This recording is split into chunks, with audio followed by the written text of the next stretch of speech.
Welcome back to Snetterton, everybody. We've got our final race of the weekend coming up in the GT Cup Championship. Round 12 of the championship, our second sprint race of the weekend. Well, we had the second pit stop race of the weekend earlier on today, round 11 of the championship. Before we look at what's about to happen, let's look back at what had happened in the previous race earlier on today. Richard Neary, the orange car of Richard Chamberlain, who's had a really solid weekend so far, sitting alongside. And as the pace car peels its way into the pit lane, we're about to get round 11 of the championship underway. Lights are on the gantry, the lights flash their way out now. We're away and racing for the 11th time in 2024 as the cars head up towards Richie's corner, and it's Richard Chamberlain that leads the way, with Richard Neary in second place, and Charlotte Gilbert makes contact by the look of things with the G-Cup Racing Porsche of Seamus Jennings. Chris Murphy in the BMW hates to take to the grass in avoidance, but then subsequently has a spin, and I think It was just the lightest of touches between the two of them as they squeezed up towards the apex of Richie's corner, but that's going to drop those three cars right the way down to the very, very tail end of the field. He's had the problem at Richie's. He's got to the Wilson hairpin, and you can see there is some front suspension damage to that car because that left front wheel is just not turning, is it? So he's going to have to park that car out of the way. And I'm afraid that is going to be it for the car that coming into this weekend was lying 7th in the championship standings, but with yesterday's results, as the safety car comes out, had moved to 4th overall in the standings. Rather second-hand looking Pirelli tyre. On goes a scrubbed slick tyre. The teams are all limited to 2 sets of slick tyres in any one single day. I'll probably just check that right rear bodywork is secure enough, and as long as they have satisfied that it is not going to cause any further problem. Richard Chamberlain now is going to make sure he gets a good restart. Now we know this Porsche is quick in a straight line. We saw a brilliant battle between Richard Neary and Paul Bailey yesterday for the lead of the race. Are we going to see a good battle here between Richard Chamberlain and Richard Neary for the lead of the race? Paul Bailey sitting there in 3rd place at the wheel of his Lamborghini, still being hassled by the Lamborghini that sits behind in the hands of Fraser Fenwick. But it's Mercedes from Porsche up towards the Wilson hairpin. They go. And on the brakes, Richard Neary looked as though he was a little bit braver on the brakes, but in a straight line. We know that Porsche of Richard Chamberlain, which has been hugely developed over the years, is quick, but Richard Chamberlain is not going to be in the lead anymore. Richard Neary goes through and ahead, and Richard Chamberlain drops down into 2nd place. And into the pit lane and out of the race, I'm afraid, is Chris Murphy. And into the pit lane now, we start to see the cars coming into. Mark Warren, who was leading Group GTH, comes in. And Team ABBA Racing, Richard Neary and Ian Logie are going to make it 3 out of 3. A clean sweep so far this weekend in the GT Cup Championship at Snetterton. We should have Warren Gilbert finishing in 2nd position, but how close to him now is the number 1 Lamborghini of Paul Bailey, because he was... how long close to him is the Lamborghini of David Brabham, because he is getting ever closer to him. We've also had through to claim top honours in Group GTH, the Matthew Higgins and Mikey Porter car, and there is David Brabham. He has fully caught Warren Gilbert, so he's closed down a 20-second advantage, and as they head round through Coram and up towards the braking area for Murray's for the final time. Is David Brabham going to try anything in towards the braking area for Murray's? He's not going to try it at Murray's, but the sprint to the line could offer up a possibility. Is Warren Gilbert and Fraser Fenwick going to hang on to 2nd? Yes, I think they are. David Brabham and Paul Bailey will take 3rd. It doesn't affect the championship points, even if the positions had have shuffled, but he certainly got there in the end, didn't he, David Brabham? So it is Warren Gilbert and Fraser Fenwick that finish in 2nd place and claim top honours in Group GTC. Paul Bailey and David Brabham, good championship points still for the reigning champ, finishes in 3rd place. So a win in the pit stop race earlier on today for Ian Logie and for Richard Neary. They start this race from pole position. But over the course of the lunch break earlier on today, we managed to catch up for a quick chat with them to gauge how their weekend had gone so far. Richard, Ian, surely this is just the perfect weekend for Team ABBA Racing. 3 races in, 3 race wins. Yeah, absolutely. 1 left. That's the aim of the day, to try and win all 4. Yeah, it's going well so far. It's gone well, but it's the dominance that you appear to have out there on circuit. What was it, 12 seconds in the sprint race yesterday, 30 seconds in the pit stop race yesterday, and 50 seconds in the pit stop race today you've won by? Yeah, the car's in a real good place, and it's my, I think, 3rd time in the car now, and I'm really getting used to it, so I'm really happy with it, and I think we've showed we've got pretty strong pace. You know, we're 3 race weekends in almost. At what point do you start to look at the championship table? You know, it's still a bit early in the season, I would have thought, for that so far. Yeah, absolutely. And I think, to be honest, I think the Aston's doing much better than us, although I haven't looked before this event. But the Aston seems to have won every race so far, and we've only just started trying to do that. So, Richard, you'll be done for the weekend. Ian, I gather you're the driver that's going to be competing in the sprint race to try and make it 4 out of 4. Yeah, I'm looking forward to that. It should be good. I think on the front row with us is the Lamborghini GT3, so that's going to be pretty difficult for us to beat into turn 1, but we'll give it a go. If we can get into turn 1, then the race should be ours, but you just never know. So many things can go wrong. Brilliant weekend so far. Well done, guys. Good luck in the final race. Thanks, Cheers. Mark. So whilst Team ABBA have had a brilliant weekend, we also saw the SVG Motorsport Ginetta of Leona Theobald and James Townsend head on to the group podium for the first time this year. We also had a chat to them earlier on today. Leona, James, we've sort of seen the highs and the lows of motorsport over the course of this weekend. With retirement yesterday, the team working hard to get the car back out today, and you return their faith with your first group podium of the season.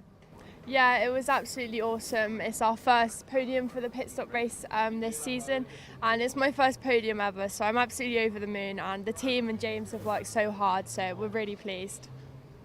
Good result today. Talk us through the problems yesterday, because there was quite a logistical exercise to ensure that the car was able to run today, James. Yeah, it's been a bit of a challenge. We thought we had a traction control issue that was ultimately cutting out power as we were pulling gears going up the straight, so we were losing a lot of time through that. Transpired it turned into a bit of a clutch issue, so Leona's first stint in the pit stop race yesterday, she was massively hampered but still managed to do really good lap times, and then I got in the car, and as soon as we went out of the pits it ultimately gave up, and that's why we had to park it. And that wasn't the end of the story, because phone calls were made to the Ginetta factory in Leeds, and I think your dad met somebody halfway to collect the clutch. Yeah, we met in the middle, we picked up a new clutch, so thank you to Ginetta for sorting that out. And yeah, the team worked hard, got that sorted, and we had an absolutely mega car today. Mega car today, sprint race still to come. Which one of you is competing in the sprint? I'm doing it, yeah, that's me. What can you do from there? Back-to-back podiums? We hope so, that's what we're aiming for. Well done, guys, congratulations, good luck in the sprint race, Leona. Thanks very much. Thank you. So there we go, that's the drivers that we caught up with. We better catch up with how the grid is going to look for this 12th round of the 2024 Championship. Our last race here at Snetterton here this weekend before we return later on in the season. Pole position, once more, it's the Team ABBA Racing Mercedes. Ian Loggy will start the race, and alongside is Richard Chamberlain. And row 2 of the grid sees Warren Gilbert line up alongside Paul Bailey, who is on board for this race. The third row of the grid, it's Charlotte Gilbert and Mark Warren that are next up on the next row of the grid. And row 4 will see Matthew Higgins line up alongside the car of Leona Theobald. I think there might have been an amended grid that's been issued. Keith Bush is next up on the outside of row number 4, with row 5 being Michael Arant and Peter Montague. Chris Murphy is next up on the inside of the 6th row of the grid, and he's got for company Rupert Williams, who is driving the number 370 McLaren for Jolt Racing. And we should have had them, but they have withdrawn from this race meeting with steering rack problems following the damage earlier on. Seamus Jennings is not out at the wheel of the GCAT Racing Porsche, so that is one absentee from the grid. So the cars making their way around. We are shortly about to get this final race of the underway here at Snetterton. Can ABBA Racing make it 4 out of 4? That was their aspiration at the beginning of the weekend. Well, they are 3/4 of the way there now to making it a clean sweep so far this weekend. Safety car is peeling its way in the pit lane. Beautifully warm conditions, a much lighter breeze today than it was yesterday. And hopefully for the final time this weekend, red lights are on the gantry, which are about to flash their way out. And as they do so now, it looks as though it's a good start from Ian Loggy. Richard Chamberlain in a straight line. We know that Porsche is quick, but he's going to slot himself through into second position as they head round through Richie's corner. Warren Gilbert was there in third place. Doc Bush running wheel to wheel with Michael Arant, but it's the Mercedes that leads the way once more from the orange Porsche. Then it's Warren Gilbert who is next up, and it looks as though Paul Bailey at the wheel of his Group GTO Lamborghini Huracan is there in 4th position at this stage, with Charlotte Gilbert slotting herself through into 5th place. So both of the Top Cats Racing Lamborghinis inside the top 5 at this stage. And off and in the background is Paul Bailey. He's just had a spin, and I think he's avoided the barriers on the inside of Palmer. But the Lamborghini comes to a halt on the infield, and it's a case of having to reset the car again, fire up the engine and get the Lamborghini back into the race, which is what he's trying to do, but he's dropped the reigning champion to the very tail end of the order. So I'd imagine that's probably just getting caught out on cold tyres there. The lead of Group GTH is, as ever, has been a fight between the two Forsetti Motorsport Aston Martins this weekend at their local circuit. It's the car of Mark Warren who is just ahead of the sister car, the number 9 car in the hands of Matthew Higgins. Those two have been very evenly matched, but been hugely impressed with Mark Warren. I've seen him race in British GT to great effect in this car, but it's the first time we've seen his pace as an AM driver in GT Cup. So through Brundle and Nelson, Ian Loggy trying to escape away, which he would appear to be doing, increasing the amount of daylight. And Paul Bailey is still stationary there at the moment. Maybe it wasn't cold tyres, maybe it's some sort of issue with the car, because the car is still stricken on the infield there. Hopefully it's sufficiently out of harm's way. Now, he avoided contact with anything, so It can only be a bit of heat soak or a mechanical issue that caused the spin in the first place that's preventing him restarting the engine. Meantime, the race continues with just localised yellows. Over the start-finish line goes the race leader, Ian Logie, the Scotsman, leading the way. Richard Chamberlain, second place. So it's 2 Group GTO cars, Group GTC leading car. Here's there in third place in the hands of Warren Gilbert. And then it will be his wife, Charlotte Gilbert, that's next up, before we then see the charge of the Group GTH cars, which is still the number 10 Aston Martin for Forseti Motorsport in the hands of Mark Warren, who's 5th, with Matthew Higgins completing the top 6, who he shares that car with Mikey Porter, but Mikey Porter is the pro sporting driver and therefore can't compete in the Sunday sprint race, so it's definitely Matthew Higgins that will be on board that car. Lead advantage 3.6 seconds, 3.7 seconds after the first lap of racing. Ian Logie through the first sector of this lap going quicker. There's the lead battle for Group GTH, just briefly saw heading in towards Agostini, the 2 GT4 spec Aston Martins. Now the problem with Richard Chamberlain's car in the race earlier on, when we saw him retire when he was running in second place, was a drive shaft issue. Richard had got a spare drive shaft with him. He was slightly concerned that it was a hot stop on the car. In other words, they turned the engines off immediately when the car came into the pit lane, rather than let the engines cool with the turbochargers that are in that car, let them just idle for a period of time. So they checked the turbos out, all was good, refitted the new drive shaft, out he is, and at the moment is on for, fingers crossed, a solid performance yet again this time through. Well, Paul Bailey's got going, that's good news, but he has dropped towards the tail end of the field, and whilst everybody else is on lap number 2 at this stage, Paul Bailey is still on his first lap of the race, so he's dropped off the lead lap already. But if all is good with the car, he'd be well advised to keep going, because of course championship points are still up for grabs, and he'll be running 3rd in Group GTO at this stage. Battle for the lead of Group GTH heads in towards Murray's.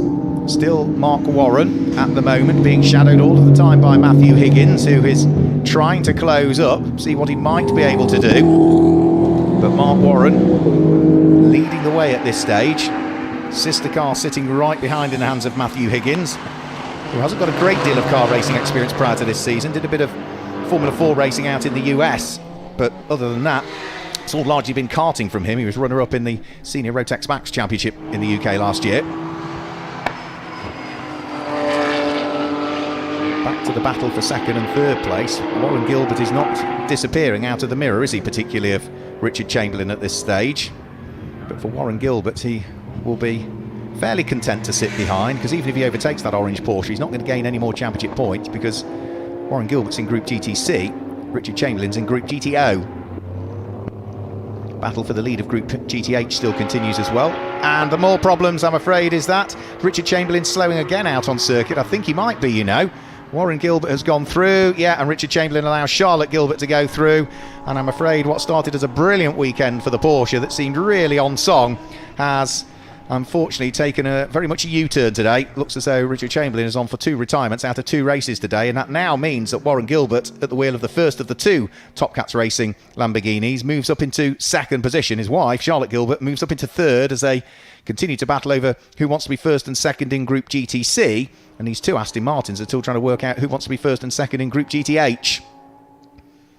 We've got less than 20 minutes remaining on the clock. Up towards the bomb hole they'll go. Still with Mark Warren just about having the upper hand over the sister car from Forseti Motorsport. Richard Chamberlain in the meantime staying out of everybody's way and limping the orange Porsche 935 back in towards the pit lane area for his 2nd retirement within a matter of a couple of hours. And all of this whilst Ian Logie out front just keeps going quicker and quicker and quicker. Another new fastest lap of the race for the race leader Ian Logie, 1 minute 51.042. He's opened up a 13-second lead between himself and Warren Gilbert. Now, the battle of the 2 Aston Martins, there is Richard Chamberlain finally making it back into the pit lane area. The battle of the 2 Aston Martins, they are matching each other for pace. In terms of fastest lap times that either of them have done so far, 1/10 of a second difference. Mark Warren has done a 1:58.16. For Matthew Higgins, it's a 1:58.26. So there's nothing between the pace of the 2 teammates. As we say, Forseti are very much the local team here at Snetterton, based on the doorstep of the circuit, quite literally. So into the braking area for Agostini. After all of the rain on Friday, the circuit has certainly rubbered up over the course of the last 48 hours or so, which means that the grip levels are there, albeit the ambient temperature today and the track temperature probably means that the circuit is beyond the ideal, really. It's a little bit too warm out there. So through Williams onto the Bentley straight. They're on lap number 4 at the moment. Two cars were separated by just 7/10 of a second as they came over the start-finish line last time through. And this time, as they head down towards the bottom of the Bentley straight through the first sector of this lap, it does look as though Matthew Higgins has closed up by about 1/10 of a second onto the coattails of Mark Warren. Not by a great deal at all. Good to see Chris Murphy back out as well. His BMW was involved in an incident, I gather, talking to Chris earlier on, with Doc Bush. We didn't see the footage. We just saw Doc spin and come into the pit lane, and we saw Chris's car with damage. At the time, I put 2 and 2 together, and by the sounds of things, I did get 4. And from what Chris was saying is that he was side by side with Doc Bush, and he just wasn't sure that Doc had seen him, so there was contact between the pair of them. So that was what pitched Doc into the spin, and ultimately caused the damage to the front of the BMW E46 M3, which Woodrow Motorsport have done a really good job of patching together. You can't see a great deal that's wrong with it other than that front right headlamp on it. You can just see it's got a bit more gaffer tape over it. So fastest lap of the race for Ian Logie last time through, 1 minute 50.578. Continually building that lead advantage. It's now up to 17.3 seconds between himself and Warren Gilbert, who's there in second place, who still continues to lead Group GTC at this stage for the Cup specification cars. And when I say Cup spec cars, I mean either cars that are eligible and comply with the regulations for the Lamborghini Super Trofeo in the case of Warren Gilbert, or Porsche Carrera Cup or Super Cup, for instance, or Ferrari Challenge cars, so 488 Challenge spec cars, the Evo spec we've seen out in previous seasons. So it's those kinds of cars that are eligible in Group GTC. And that's what Warren Gilbert and Charlotte Gilbert both run in, whereas this car here that leads the way, Ian Logie, it is a GT3 specification Mercedes that still runs to GT3 spec, so they haven't taken restrictors off it or anything like that, I believe, or played around with lambda sensors on it. And they literally have opted to run it in Group GTO to accumulate a large quantity of championship points. So Chris Murphy at the wheel of the BMW is now up into 6th place. He got through and ahead of Leona Theobald's Ginetta last time through. So that's Group GTC BMW going ahead of Group GTH Ginetta. So he doesn't net Chris Murphy any more championship points. It doesn't lose championship points for the Ginetta of Leona Theobald because they are in different categories. But it does bring Chris Murphy inside the top 6, which is good news for him. 15 minutes to go, so we are already 2/5 of the way through this race. Leona Theobald was hoping to try and make it back-to-back podiums in Group GTH. Well, for the moment, she's doing that. She's sitting now in 3rd place in Group GTH, behind the BMW of Chris Murphy. And the next car in Group GTH after Leona Theobald would be the number 11 Paddock Motorsport McLaren Artura, which for this race will be in the hands of Mike Arant.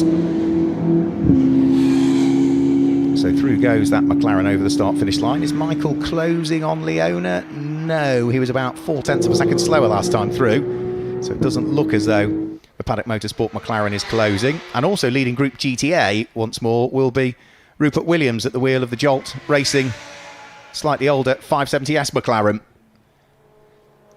So through the right-hander at the bomb hole goes Rupert Williams, learning all of the time, getting quicker all of the time. Came out of Citroën C1 Racing, of all things, where he competed. So stepping up to slick tyres and a GT4 car is a bit of a big jump, but Rupert is adapting, getting quicker, learning all of the time, feeding off the data that's being given to him by the engineers, and of course the instructions being given to him by the pro sporting driver he shares with, which is John Ingram.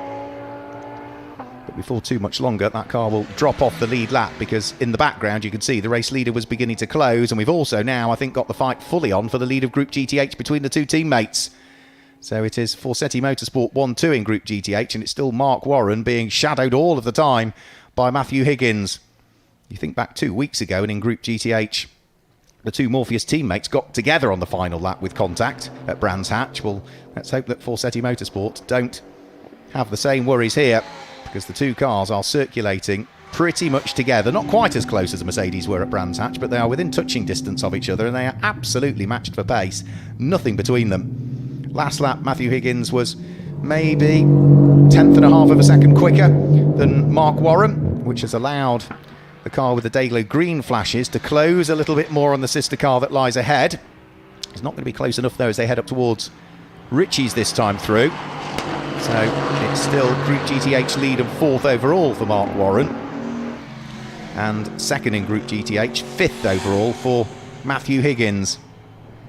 As we approach very shortly what will be the halfway point of this 25-minute race, so 12.5 minutes plus a small amount of change to go in the final race here at Snetterton before we pack things away and then head up to Alton Park for a single-day race meeting on the 29th of June, so it'll be 2 longer races that we have there, pit stop races. They'll be slightly shorter, I think 40-minute duration rather than the 50, but we squeeze everything into a single day up at Alton Park.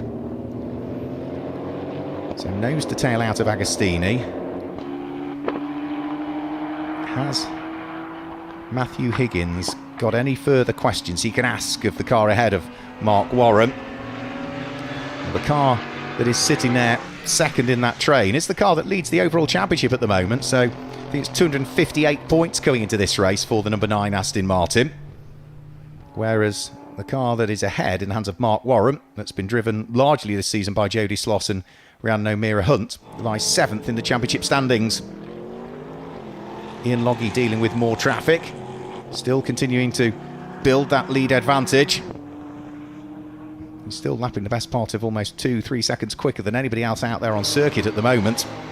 And it certainly looks good for ABBA to make it an absolutely clean sweep in the races so far. 30 3/4 seconds is the lead advantage that Ian Logie now has in the number 6 ABBA Racing Mercedes, which leads the Group GTO Championship standings coming into this race. It actually lies 3rd overall in the standings. When you look at across all of the entrants that we've had, regardless of the groups that we're in, tot up their scores, some 227 points coming into this weekend.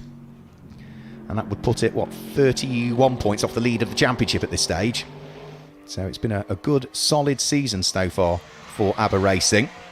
They did have one single DNF. That was in the first weekend of racing, the final race that we had at Donington Park. But it looks as though they're on course for potentially what could be a 7th overall win, I think. Yeah, they'd had 3 prior to this weekend, and they've already taken 3 this weekend, so that puts them on 6 overall wins already, and they're on course for a 7th. But who's on course for the win in Group GTH? Mark Warren having to do overtime to try and keep the sister car behind. Now, whilst Matthew Higgins has always been shadowing, he's not either had the opportunity or thought it was worth trying to prise the door open to sneak away the lead of Group GTH. They may already just be conscious of thinking about consistency, which is largely what wins you championships. They are lying 2nd in their group at the moment. The car that's 2nd in the championship points overall to them is also lying 2nd in its group, which is the Charlotte Gilbert and Tom Rawlings car, with Charlotte behind the wheel for this sprint race. So it would mean that they would still continue to maintain the best part of almost a 10-point advantage if they stayed where they were. An extra point or 2 for overtaking comes with the risks. That's the problem. And the one thing you don't want to do is commit the cardinal sin and make contact with your teammate. So for the moment, it looks as though Matthew Higgins is just settling there. If anything, looks as though the gap between himself and Mark Warren has just opened up a shade more over the course of this particular lap. Last time through, when they headed over the start-finish line, they were separated by just 0.3 of a second. To the naked eye, it looks as though it's grown a little bit more this time through. Bit of a wiggle from Mark Warren heading out of Murray's. That will slow his exit speed, not by much, but by a very small amount. And therefore, that will mean that the gap will continue to close all the way up the centre straight, even more so because in the slipstream now is Matthew Higgins. And the gap has come out, even with that small wiggle. It's come out to 4, almost 0.5 of a second between the pair of them, as they continue to fight over 4th and 5th place, and 1st and 2nd in Group GTH for the GT4 homologated cars. So out of the Wilson hairpin, they're on lap number 9 as things currently stand. Mark Warren started 6th on the grid, Matthew Higgins started 7th on the grid, but they have been pretty much inseparable, haven't they, since the red lights went out. And in the fantastic Norfolk sunshine, onto the brakes. Make sure that you don't run too wide on the exit of Agostini. Pick up a bit of that red and white curve on the exit, but not too much. And again, get close to the tyre stack on the inside of Hamilton, but be careful not to run too wide on the exit. Puff of a tyre there on the unloaded wheel of Mark Warren as he pitched the car in towards the right-hander at Oggies, and then carry as much momentum as you can through Williams. Be careful not to run too wide on the way out, but Williams such an important corner because you carry that speed all the way out of the right-hander and all the way down the Bentley Straight. If you're slow out of Williams, compromises all of your speed and your terminal speed all the way along the Bentley Straight before you then get into the braking area for Brundle and Nelson, which is where they're heading now. And before too much longer, they will also encounter some traffic, which will be Rupert Williams at the wheel of the Group GTO, Jolt Racing McLaren. So out of the bomb hole, 7.5 minutes to go. Round the never-ending right-hand sweep at Corham and then into the difficult brake area. You're still trying to turn right for Corham, but then you need to be on the brakes and pitching the car left in towards Murray's. Pick up the throttle nice and early again because it's so important to get a good exit off Murray's, because again you carry all of that speed along the Senna straight, and it certainly looks as though gap between those two Aston Martins was closing. 38 seconds to the good now is Ian Loggy, who has had a pretty untroubled race, to say the least. Turns his way out of Brundle and Nelson. Still continues on his merry way. Leading Group GTO by, well, a colossal margin, because, of course, Paul Bailey had his problems with the Lamborghini and lost a lap early on. And then, of course, Richard Chamberlain also retired at the wheel of his Group GTO Porsche. So it is a lap and a bit advantage that Ian Loggy has over the next car in Group GTO, and it's the best part of what, nearly 40 seconds advantage he has over the next car in the race full stop. More traffic to deal with though. This is going to be Doc Bush's Group GTC Porsche, the Team Parker Racing Porsche. Doc leaves the door open. Richard Neary squeezes his way through. Good driving by Doc, seeing that the quicker car was coming, not wanting to compromise the run of the race leader, but equally as much didn't really compromise himself as well, and that's so critical in endurance racing. Make sure that you don't compromise yourself. You know, you can let the quicker cars through, but do it when it costs you less time as well, and that was sensible driving there from former motorcycle racer Doc Bush. 6 minutes just under to go. Through the left-hander at Agostini goes our race leader, which is Ian Loggy, still with a very handsome advantage. 44 seconds is the lead advantage between himself and the number 3 car of Warren Gilbert in second position, who was now pulled out 3.5, nearly 3.6 seconds between himself and Mrs. Gilbert, Charlotte, who sits not that far behind still. The two Top Cats Racing with Hex.com Lamborghini Hurricanes, both going well again, and both certainly hoping for another consistent season, Top Cats Racing. And Warren letting Charlotte through there, and I suspect that is all to do to make sure that it maximises championship scoring for the number 2 car, because Charlotte Gilbert and Tom Rawlings, lying second in the championship overall coming into this weekend, still remain second in the championship, but now it does give that Top Cats Racing with Hex.com Lamborghini an extra couple of points now that Warren has let Charlotte through, and that could all be very important come the end of the championship season. So they've swapped the cars around. Warren Gilbert drops to third, Charlotte Gilbert moves up to second and takes up the lead of Group GTC, and is already starting to pull away quite substantively from Warren. Now the next car in Group GTC would be Chris Murphy, and Chris is a long way back from Warren Gilbert. He's going to be the best part of, I would say, 40 seconds back, 50 seconds back, something like that. So Warren Gilbert's got plenty in hand that he can play with still. Right, Paul Bailey, reigning champion, about to be lapped for a second time by Ian Loggy. He had his problems early on. Good driving by Paul. You can see him, I think, indicate there as to which way he wanted Ian Loggy to go. Hand out of the small little gap that he's got on that side of the car. Little vent that opens, just allowing Ian Loggy to go through. As I say, all of that time lost and all that damage done, really. No physical damage to the car, but the damage done to his aspirations in this race at turn number 3 as I went through Palmer, where the tail end of the car just got away from Paul Bailey, and then it took a long time, didn't it, to get the car fired back up again. But he's still running second in the group, albeit now 2 laps adrift, and will be more than focused on just making sure the next 3 minutes and 20 seconds all go to plan, because scoring championship points is important. And Paul Bailey is a person that's been around GT Cup racing for long enough to know that.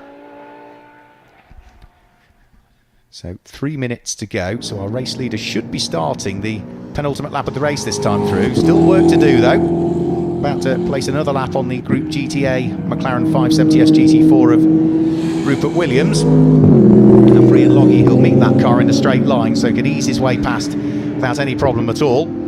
Once he's got past that car, there'll be another car that he'll need to try and work his way through. And whilst they're doing that through Richie's corner, our squabble for the lead of Group GTH still remains with Mark Warren in the lead. 'Twas ever the case, wasn't it? Still flashing his lights. Matthew Higgins trying to get on with it, but Mark Warren has just not put a wheel wrong as yet, and could well be on for scoring a second group win of the weekend for the number 10 car. Sister car that lies there in second place. Maybe going to give up a few points now that Charlotte Gilbert has worked her way through to second overall in the race. Right, more traffic to deal with as well. Michael Arant at the wheel of the McLaren Artura for Paddock Motorsport. Michael, who's graduated out of Ginetta Racing, moving through into GT Cup, learning all of the time, partnered up with former champion Adam Hatfield for this weekend, but has had Jake Poole behind the wheel for the first couple of race weekends. So that car's now been dealt with by Ian Logie, who for the penultimate time starts to stretch the legs of the Merc along the Bentley Straight. And the next car he's going to need to deal with will be Leona Theobald at the wheel of the Ginetta G56, being run by SVG Motorsport. That car still remains 7th overall, 3rd in Group GTH at the moment. So from Leona saying earlier on her first ever podium, well, a bit like buses, wait for one and two come along at once, because that car at the moment is running 3rd in Group GTH, which was where it finished earlier on today. The Aston Martin's still at it, and still not separated by a great deal. Just 0.4 of a second separating Mark Warren from Matthew Higgins. They have been absolutely together for the whole race so far. Now, it doesn't look as though at the moment Fawcetti have got any team orders in place. The car that leads the championship overall, running 2nd in Group GTH at the moment. If they wanted to, they could reverse the position of the cars, which was a bit like we saw, I think, Top Cats Racing doing earlier on in this race. But for the moment, it would appear that Fawcetti are free to race. And Mark Warren and the driver he shares the car with this weekend, Rihanna O'Meara Hunt, will be more than pleased that that's the case, because they are leading Group GTH and desperately want to try and claim their 2nd group win of the championship season. And it certainly looks as though it's going to be 4 out of 4, doesn't it, for ABBA Racing? Still traffic to deal with. And for Ian Logie, it will be Leona Theobald will be the next car that needs dispatching a lap down. Just looking back through, I don't think in 2023 we had somebody win all 4 races over the course of the weekend. No, we didn't. So it's been a while ago since we had that happen. I think it probably happened in 2021 when Sam and Richard Neary did it on a couple of occasions, the year that they grabbed the overall title. We certainly saw Morgan Tilbrook and Marcus Clutton come close to it last year. They won the first of 3 races at Donington Park, but didn't claim the 4th. So I think it's probably 2021 we'd have to go back to find somebody that overall won all 4 races over the course of a weekend. For Fawcetti Motorsport, though, is getting even closer. They're about to head on to their final lap of the race. Mark Warren still with 3 miles of torture ahead of him, because he is not being let off the hook at all, is he, by Matthew Higgins. But for the final time, about to work his way round through Coram, comes Ian Logie, and it certainly looks as though ABBA Commercials, they set out over the course of this weekend to try and scoop up victory in all 4 races, and it does look as though it's not just going to be 4 wins, it's going to be 4 dominant wins here at Snetterton. Checkered flag flies for the final time this weekend, and it is another win for Ian Logie and Richard Neary and Team ABBA Racing. They'll be absolutely delighted with that. Already having taken the checkered flag is Leona Theobald, so that's 7th overall and another position, podium position in the group. But who's going to pick up the win in Group GTH? Because that is still very much up for dispute, and they're not even halfway around the lap as yet. So out of Agostini, up towards what will be the kink at Hamilton. The 2 Aston Martins for Fawcetti Motorsport still together. they could pack these cars away and almost push them back to the workshop. They're so close to Snetterton, but it's been a good weekend for them so far this season, or this weekend. The number 9 car claimed the sprint race yesterday, Matthew Higgins and Mikey Porter's car. The pit stop race yesterday, it was the number 10 car of Mark Warren and Rhiannon O'Meara Hunt that claimed the win. The pit stop race earlier on this morning, it was the number 9 that claimed the win again. And now it looks as though it is going to be the number 10 that will claim the win. So it looks as though, Fossetti Motorsport will win the Group GTH category in all 4 races so far this weekend, but it's going to be 2 races apiece for each one of their 2 cars. A flash of the lights, because there's still possibly a little bit of traffic just up the road to deal with, and that looks as though it is the MKH Racing Aston Martin of Peter Montague that may well come into play towards the tail end of this race. But all Mark Warren needs to do is make sure that he gets on the brakes, gets a nice clean exit coming out of Murray's, and I don't think there'll be a great deal that Matthew Higgins can do. He's going to chase him towards the line, but he's just going to come up a little bit short. He'll get a tiny bit of a tow, but it doesn't look as though he's quite going to get there in time. So Mark Warren claims another victory for the number 10 Fossetti Motorsport Aston Martin, and what was a brilliant squabble with his team car, the car of Matthew Higgins. It's only one more car to take the checker flag now, and I think that's Chris Murphy at the wheel of his BMW. He comes through as the car that will complete the top 6, and that also means now that everybody is through to take the final checkered flag of the weekend here at Snetterton, before we do it all again in a few weekends' time at Alton Park on the 29th of June. Then we'll move to Silverstone and the Grand Prix circuit back end of July. Middle part of September, we go to Donington Park and the Grand Prix circuit. We conclude our season here at Snetterton. So that's also confirmed the results for you then for our final race of the weekend here at Snetterton. Round 12 of the 2024 GT Cup Championship. As the cars make their way back in towards the pit lane area, the results are as follows. Ian Loggy claimed the win by a very healthy 47 seconds in the end from Warren Gilbert in second place. From Charlotte Gilbert in second place, and Warren Gilbert, who finished in third place. Mark Warren was fourth, but claimed top honours in Group GTH, and it was Matthew Higgins that finished in 5th place, ahead of Chris Murphy, who was there in 6th place. Back-to-back GTH podiums, Leona Theobald finished in 7th place, with Micah Rant there in 8th place, and Doc Bush finished in 9th place, with Peter Montague completing the top 10. Then as we move outside of the top 10, Paul Bailey finished in 11th place, but he lost those 2 laps, one with the spin very early on in the race, and the other one just simply on pace, where he allowed the race leader to go back through. He was thinking of the championship points, I'm sure. And 12th place was Rupert Williams. He also claims top honours in Group GTA. Richard Chamberlain was the sole retirement, his second of the day. And that is our final race of the day. So that is it from everybody here at Snetterton. Thank you for joining us for what's been rounds 9, 10, 11 and 12 of the championship. We will see you at Alton Park in Cheshire on the 29th of June for rounds 13 and 14 of the 2024 GT Cup. Till next time, it's goodbye.